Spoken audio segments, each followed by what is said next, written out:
يا كريم يا عظيم يا غفور يا شكور يا ودود.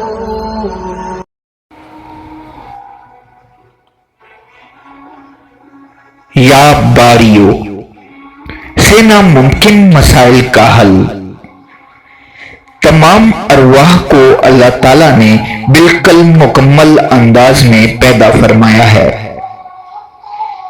اس کی ہر تخلیق ہر قسم کے نقص سے پاک ہے. انسانی تخلیق اتنی جامع ہے کہ اس میں کوئی کمی نہیں.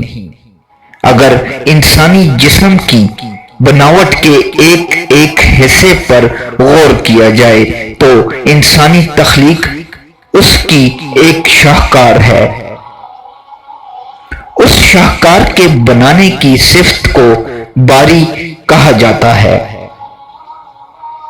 حضرت امام غزالی رحمۃ اللہ علیہ نے فرمایا کہ جب کوئی شخص کسی چیز کو بنانے کا ارادہ کرتا ہے تو اسے 3 مدارج طے کرنے پڑتے ہیں.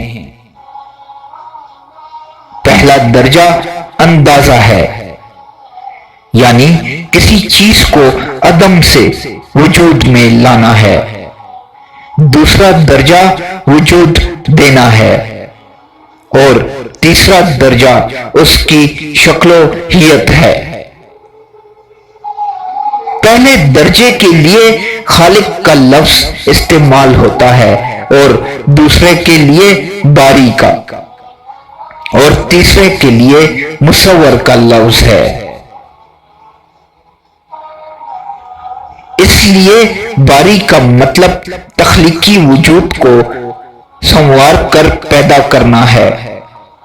یہ اسم جلالی ہے اور اس کے اعداد 313 ہیں. اس کے خواص مندرجہ ذیل ہیں. اگر کوئی ڈاکٹر، حکیم یا طبیب یہ چاہتا ہو کہ اس کے علاج کرنے میں اللہ کی خصوصی مدد شامل حال ہو اور اس کی دی ہوئی دوا شفا کا ذریعہ بنے تو اسے چاہیے کہ اس اسم کو روزانہ 213 مرتبہ پڑھنے کا معمول بنا لے. انشاءاللہ جس مریض کا وہ علاج کرے گا اللہ کرم کرے گا. اگر یہ پابند تعداد میں نہ پڑھ سکے تو کھلا پڑھتا رہے.